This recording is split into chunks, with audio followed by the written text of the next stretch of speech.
tentokrát s určitosťou až po našom treťom vystúpení v Lige majstrov, konkrétne v Žirone, pretože nasleduje teraz reprezentačná prestávka, potom najslavnejšie slovenské derby v Trnave a až potom budeme doma opäť vidieť ligový zápas. V každom prípade teda prvá cena, kde vieme vstupenky, ďalšie teda druhé a tretie miesto získa po dve vstupenky na náš najbližší domáci zápas 26.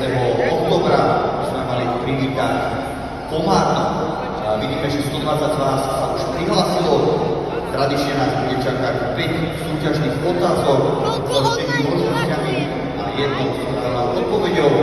A dôležité samozrejme je nielen odpovedať správne, ale aj čo možno najrýchlejšie, aby ste zvýšili svoje šance na celkový úspech. 220 z vás